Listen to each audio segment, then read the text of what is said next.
So Dr. Dolittle with a crown on his head sat down upon the shore, like King Canute, and waited. And for a whole hour the porpoises kept going and coming, bringing up different kinds of sea beasts from the deep to see if they could help him. Many and curious were the creatures they produced.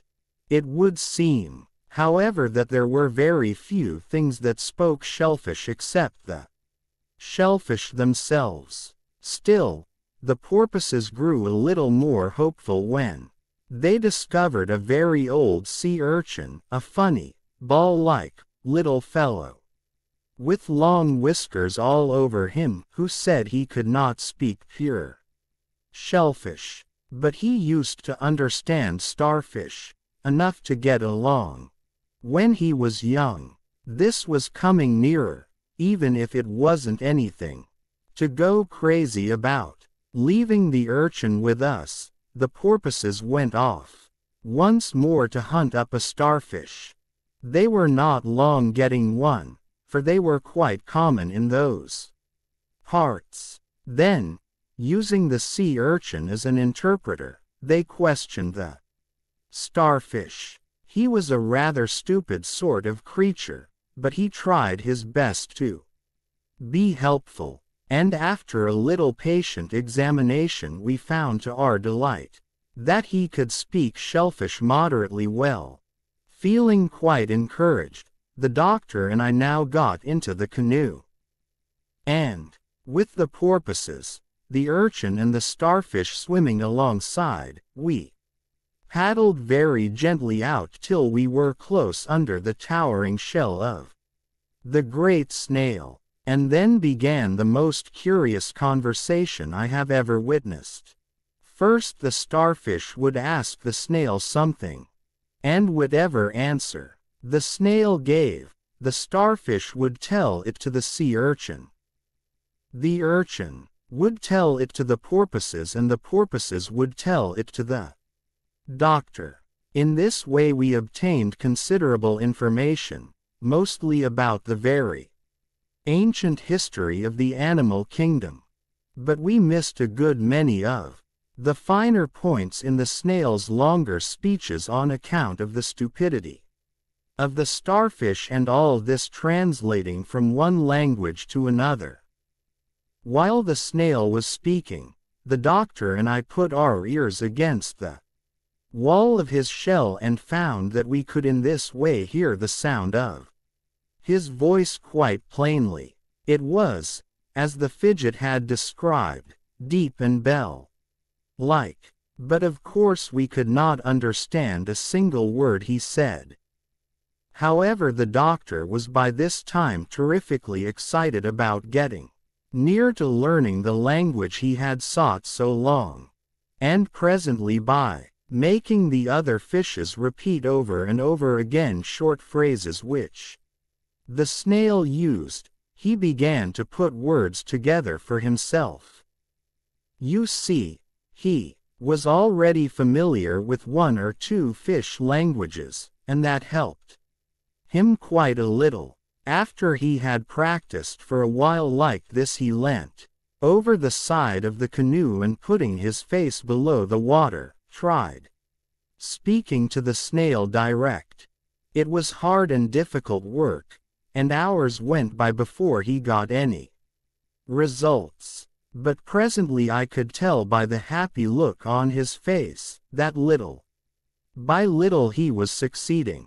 The sun was low in the west, and the cool evening breeze was beginning to rustle softly through the bamboo groves, when the doctor finally turned from his work and said to me, "Stubbins, I have persuaded the snail to come in on to the dry part of the beach and let me examine his tail.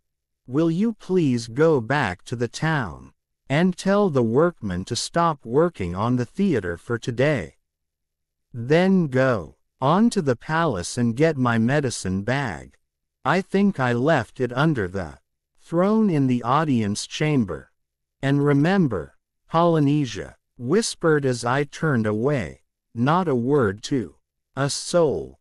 If you get asked questions, keep your mouth shut. Pretend you have a toothache or something. This time when I got back to the shore, with the medicine bag, I found the snail high and dry on the beach. Seeing him in his full length like this, it was easy to understand how old-time, superstitious sailors had called him the sea serpent. He certainly was a most gigantic, and in his way, a graceful, beautiful creature. John Dolittle was examining a swelling on his tail. From the bag which I had brought, the doctor took a large bottle of embrocation and began rubbing the sprain. Next he took all the bandages he had in the bag and fastened them end to end. But even like that, they were not long enough to go more than halfway round the enormous tail. The doctor insisted that he must get the swelling strapped tight somehow. So he sent me off to the palace once more to get all the sheets from the royal linen closet. These Polynesia and I tore into bandages for him, and at last, after terrific exertions, we got the sprain strapped to his satisfaction. The snail really seemed to be quite pleased with the attention he had received, and he stretched himself in lazy comfort when the doctor was done. In this position, when the shell on his back was empty, you could look right through it and see the palm trees on the other side. I think one of us had better sit up with him all night, said the doctor. We might put Bumpo on that duty. He's been napping all day, I know. In the summer house. It's a pretty bad sprain, that, and if the snail shouldn't be able to sleep, he'll be happier with someone with him for company. He'll get all right though, in a few days I should judge. If I wasn't so confoundedly busy I'd sit up with him myself. I wish I could, because I still have a lot of things to talk over with him.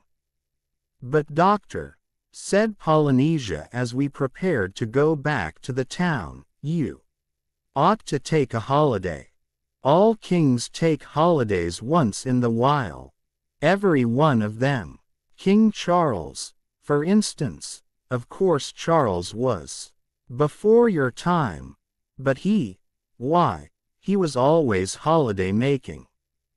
Not that he was ever what you would call a model king, but just the same, he was frightfully popular.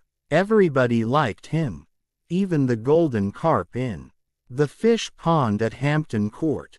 As a king, the only thing I had against him was his inventing those stupid, little, snappy dogs they call King Charles Spaniels. There are lots of stories told about poor Charles, but that, in my opinion, is the worst thing he did.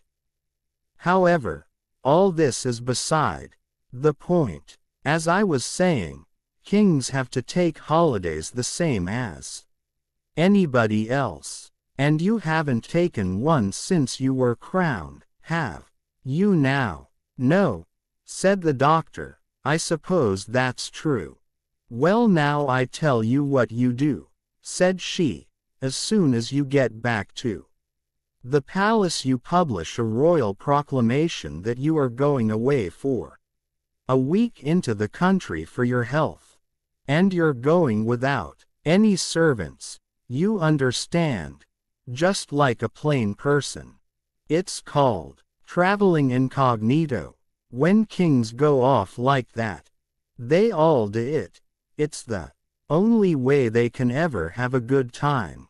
Then the week you're away, you can spend lolling on the beach back there with the snail. How's that? I'd like to, said the doctor. It sounds most attractive, but there's that new theater to be built. None of our carpenters would know how to get Those rafters on without me to show them. And then there are the babies. These native mothers are so frightfully ignorant. Oh bother the theater. And the babies too, snapped Polynesia. The theater can wait a week. And as for babies, they never have anything more than colic. How do you suppose babies got along before you came here? For heaven's sake, take a holiday. You need it. From the way Polynesia talked, I guessed that this idea of a holiday was part of her plan. The doctor made no reply, and we walked on silently towards the town. I could see, nevertheless, that her words had made an impression on him. After supper he disappeared from the palace without saying where he was going, a thing he had never done before. Of course we all knew where he had gone, back to the beach to sit up with the snail. We were sure of it because he had said nothing to Bumpo about attending to the matter. As soon as the doors were closed upon the cabinet meeting that night, Polynesia addressed the ministry. "Look here, you fellows," said she, "we've simply got to get the doctor to take this holiday somehow, unless we're willing to stay in this blessed island for the rest of our lives." "But what difference," Bumpo asked, "is his taking a holiday going to make?" Impatiently Polynesia turned upon the Minister of the Interior. "Don't you see, if he has a clear week to get thoroughly interested in his natural history again, marine stuff, his dream of seeing the floor of the ocean and all that, there may be some chance of his consenting to leave this pesky place. But while he is here on duty as king he never gets a moment to think of anything outside of the business of government." "Yes, that's true. He's far too conscientious," Bumpo agreed. "And besides," Polynesia went on, "his only hope of ever getting away from here would be to escape secretly. He's got to leave while he is holiday making, incognito, when no one knows where he is or what he's doing but us. If he built a ship big enough to cross the sea in, all the Indians would see it, and hear it, being built, and they'd ask what it was for. They would interfere. They'd sooner have anything happen than lose the doctor. Why, I believe if they thought he had any idea of escaping they would put chains on him." "Yes, I really think they would," I agreed. "Yet without a ship of some kind I don't see how the doctor is going to get away, even secretly." "Well, I'll tell you," said Polynesia. "If we do succeed in making him take this holiday, our next step will be to get the sea snail to promise to take us all in his shell and carry us to the mouth of Puddleby River. If we can once get the snail willing, the temptation will be too much for John Dolittle and he'll come, I know, especially as he'll be able to take those new plants and drugs of Long Arrows to the English doctors, as well as see the floor of the ocean on the way." "How thrilling!" I cried. "Do you mean the snail could take us under the sea all the way back to Puddleby?" "Certainly," said Polynesia. "A little trip like that is nothing to him. He would crawl along the floor of the ocean and the doctor could see all the sights. Perfectly simple. Oh, John Dolittle will come all right, if we can only get him to take that holiday, and if the snail will consent to give us the ride. Golly, I hope he does," sighed Jip. "I'm sick of these beastly tropics. They make you feel so lazy and good for nothing. And there are no rats.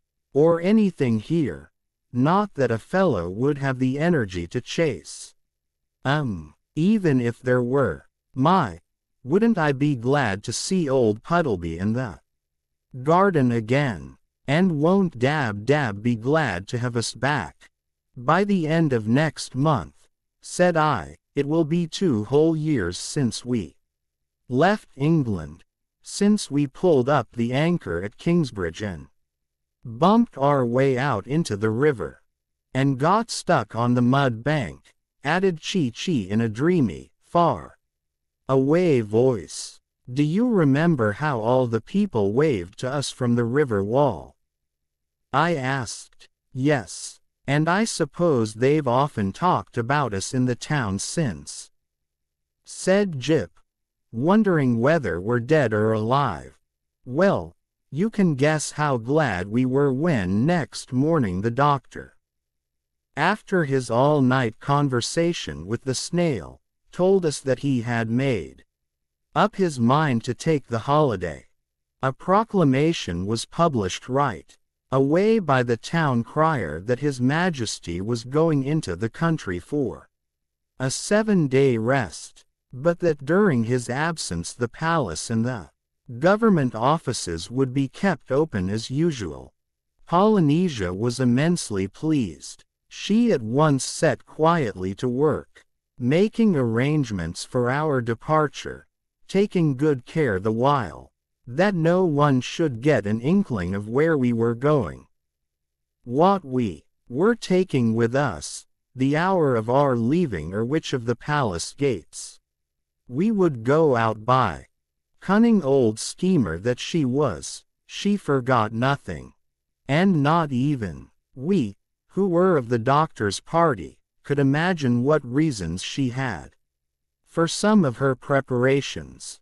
She took me inside and told me that the one thing I must remember to bring with me was all of the doctor's notebooks. Long Arrow, who was the only Indian let into the secret of our destination, said he would like to come with us as far as the beach to see the great snail, and him Polynesia told to be sure and bring his collection of plants. Bumpo she ordered to carry the doctor's high hat, carefully hidden under his coat.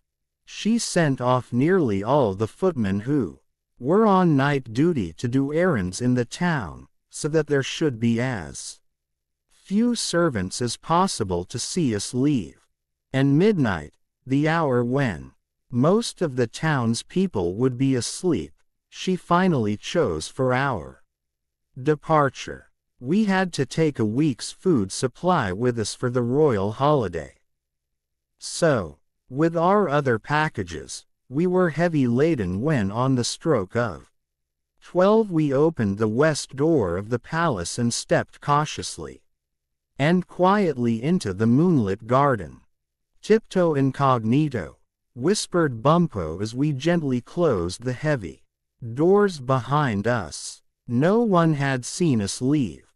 At the foot of the stone steps leading from the Peacock Terrace to the sunken rosary, something made me pause and look back at the magnificent palace which we had built in this strange, far-off land, where no white men but ourselves had ever come.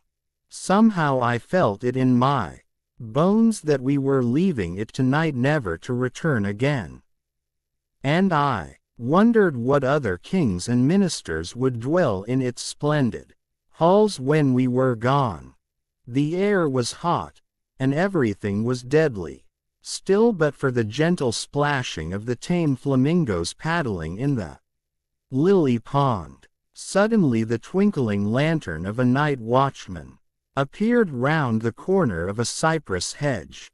Polynesia plucked at my stocking and, in an impatient whisper, bade me hurry before our flight be discovered. On our arrival at the beach we found the snail already feeling much better and now able to move his tail without pain.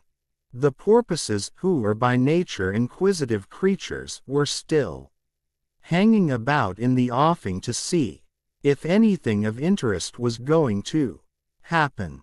Polynesia, the plotter, while the doctor was occupied with his new patient, signaled to them and drew them aside for a little private chat. "Now see here, my friends," said she, speaking low, "you know how much John Dolittle has done for the animals, given his whole life up to them. One might say, well, here is your chance to do something for him. Listen. He got made king of this island against his will, see.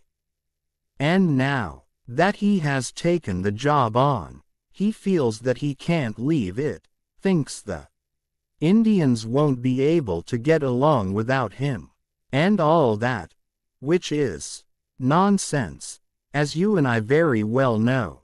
All right, then here's the point. If this snail were only willing to take him and us, and a little baggage, not very much, 30 or 40 pieces, say, inside his shell, and carry us to England, we feel sure that the doctor would go.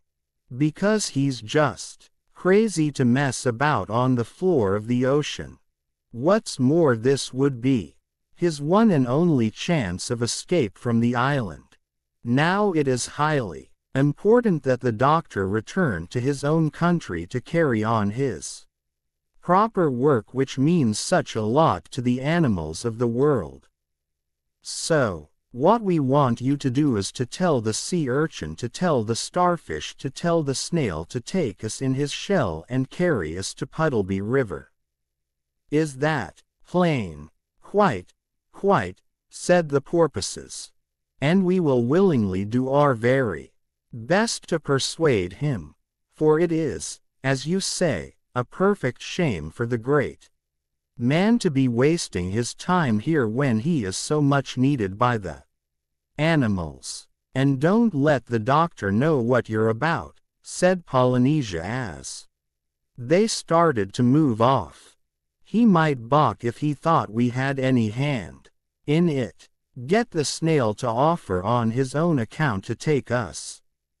See, John Dolittle, unaware of anything save the work he was engaged on, was standing knee-deep in the shallow water, helping the snail try out his mended tail to see if it were well enough to travel on. Bumpo and Long Arrow, with Chi-Chi and Jip, were lolling at the foot of a palm a little way up the beach. Polynesia and I now went and joined them. Half an hour passed. What success the porpoises had met with, we did not know, till suddenly the doctor left the snail's side and came splashing out to us, quite breathless. "What do you think?" he cried, "while I was talking to the snail just now. He offered, of his own accord, to take us all back to England inside his shell. He says he has got to go on a voyage of discovery anyway, to hunt up a new home, now that the deep hole is closed. Said it wouldn't be much out of his way to drop us at Puddleby River, if we cared to come along. Goodness, what a chance. I'd love to go to examine the floor of the ocean all the way from Brazil to Europe. No man ever did it before. What a glorious trip. Oh, that I had never allowed myself to be made king. Now I must see the chance of a lifetime slip by." He turned from us and moved down the sands again to the middle beach, gazing wistfully, longingly out at the snail. There was something peculiarly sad and forlorn about him as he stood there on the lonely, moonlit shore, the crown upon his head, his figure showing sharply black against the glittering sea behind.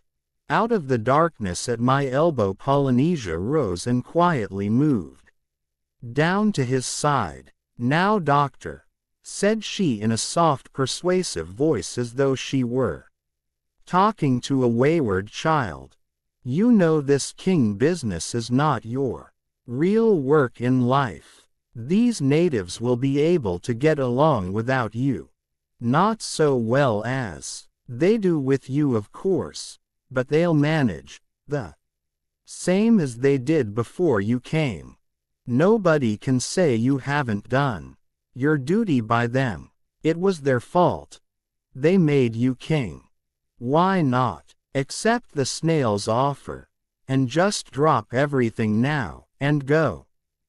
The work you'll do, the information you'll carry home, will be of far more value than what you're doing here." "Good friend," said the doctor, turning to her sadly, "I cannot." They would go back to their old unsanitary ways. Bad water, uncooked fish, no drainage, enteric fever and the rest. No, I must think of their health, their welfare. I began life as a people's doctor. I seem to have come back to it in the end. I cannot desert them. Later perhaps something will turn up, but I cannot leave them now." "That's where you're wrong, doctor," said she. "Now is when you should go. Nothing will turn up. The longer you stay, the harder it will be to leave. Go now. Go tonight." "What? Steal away without even saying goodbye to them? Why, Polynesia, what a thing to suggest. A fat chance they would give you to say goodbye," snorted Polynesia, growing impatient at last. "I tell you, doctor, if you go back to that palace tonight, for goodbyes or anything else, you will stay there. Now, this moment, is the time for you to go." The truth of the old parrot's words seemed to be striking home, for the doctor stood silent a minute, thinking. "But there are the notebooks," he said presently. "I would have to go back to fetch them." "I have them here, doctor," said I, speaking up. "All of them." Again he pondered. "And Long Arrow's collection," he said. "I would have to take that also with me." "It is here, O kindly one," came the Indian's deep voice from the shadow beneath the palm. "But what about provisions?" asked the doctor. "Food for the journey?" "We have a week's supply with us for our holiday," said Polynesia. "That's more than we will need." For a third time the doctor was silent and thoughtful. "And then there's my hat," he said fretfully at last. "That settles it.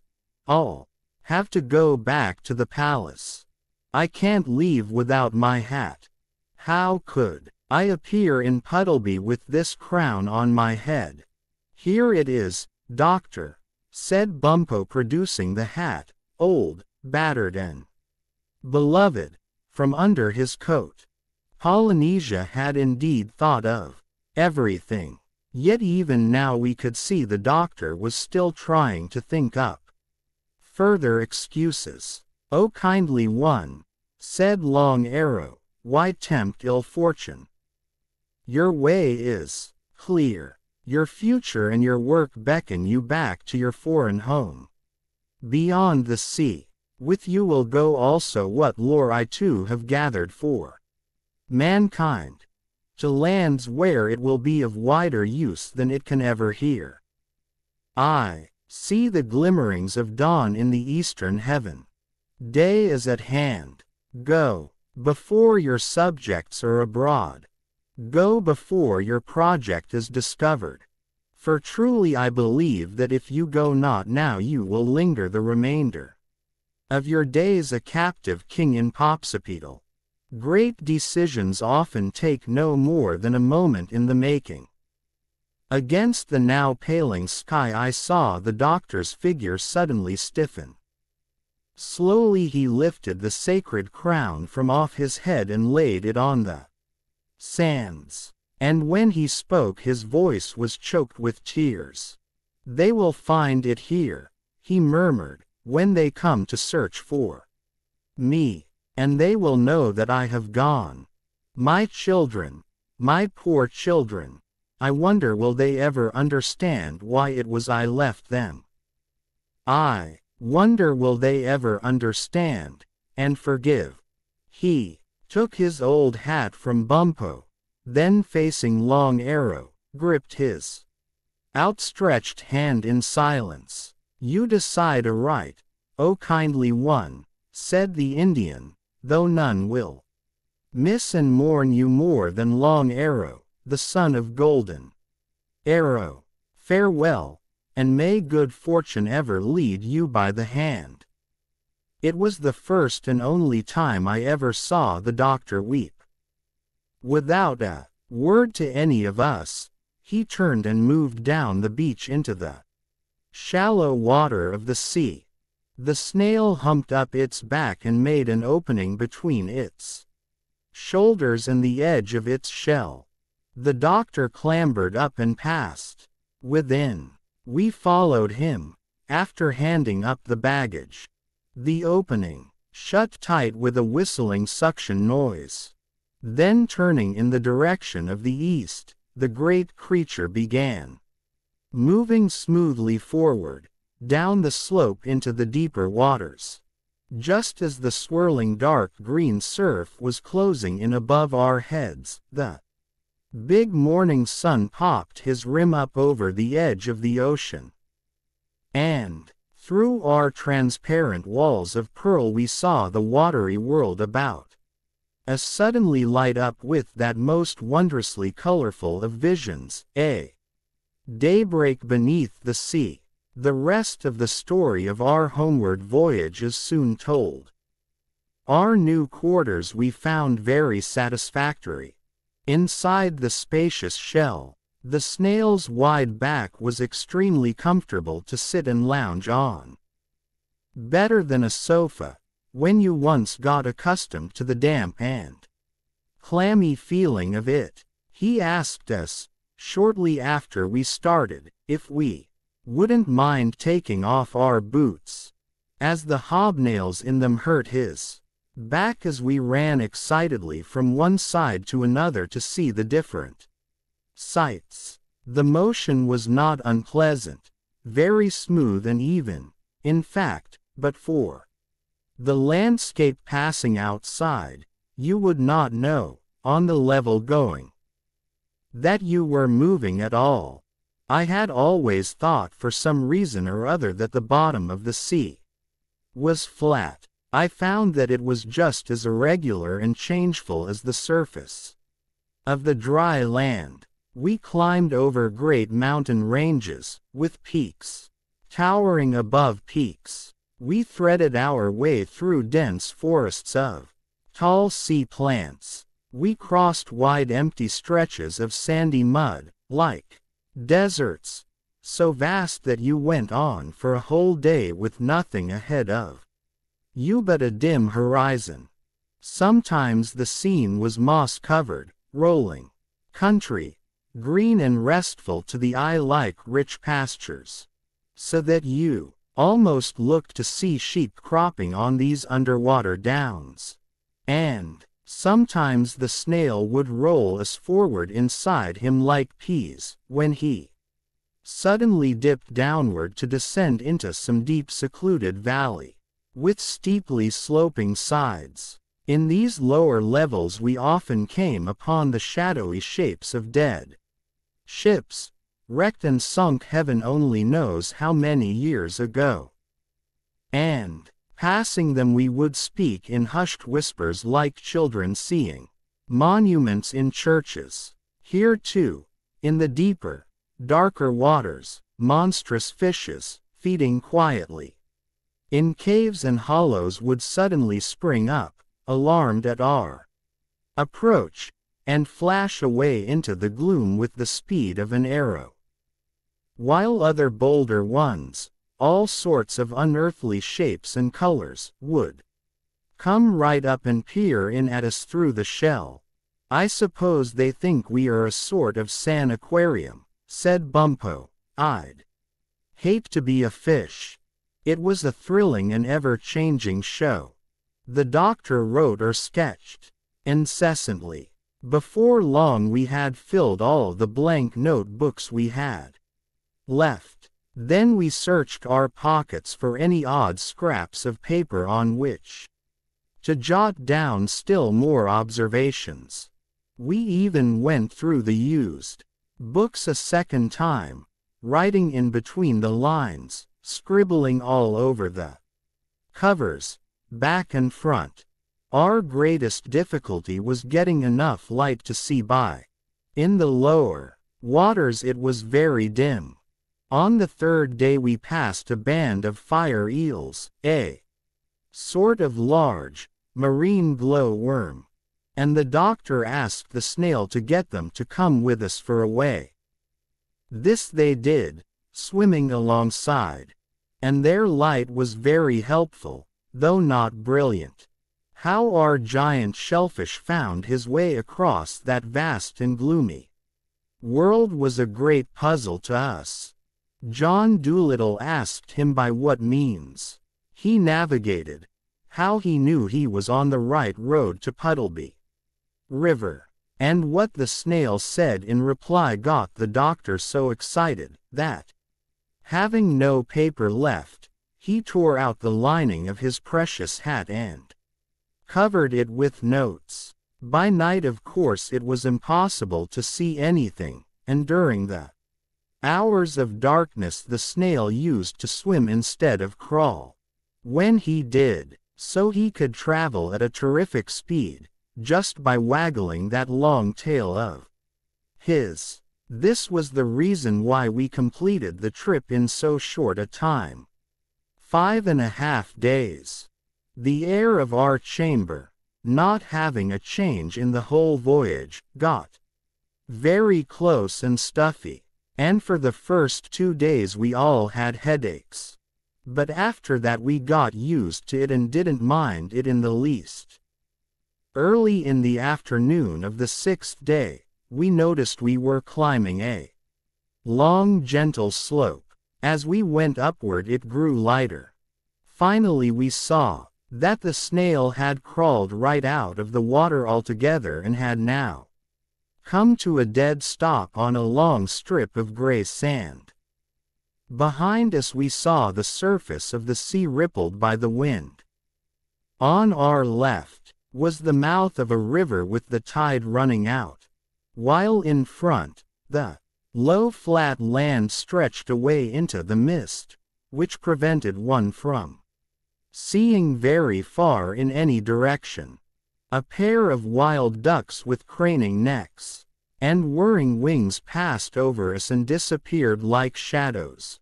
Seaward, as a landscape, it was a great change from the hot brilliant sunshine of Popsipetel. With the same whistling suction sound, the snail made the opening for us to crawl out by. As we stepped down upon the marshy land we noticed that a fine, drizzling autumn rain was falling. "Can this be Merry England?" asked Bumpo, peering into the fog. "Doesn't look like any place in particular. Maybe the snail hasn't brought us right after all." "Yes," sighed Polynesia, shaking the rain off her feathers. "This is England all right. You can tell it by the beastly climate." "Oh, but fellows," cried Jip, as he sniffed up the air in great gulps, "it has a smell, a good and glorious smell. Excuse me a minute. I see a water rat. Shish." "Listen," said Chee-Chee through teeth that chattered with the cold. "There's Puddleby Church clock striking 4. Why don't we divide up the baggage and get moving? We've got a long way to foot it home, across the marshes." "Let's hope," I put in. that Dab has a nice fire burning in the kitchen.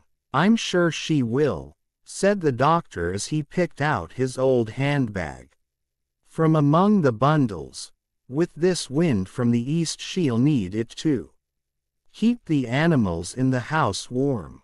Come on, let's hug the river bank, so we don't miss our way in the fog.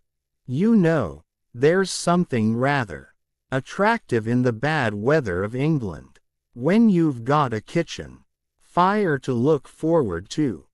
4 o'clock. Come along. We'll just be in Nice. Time for tea.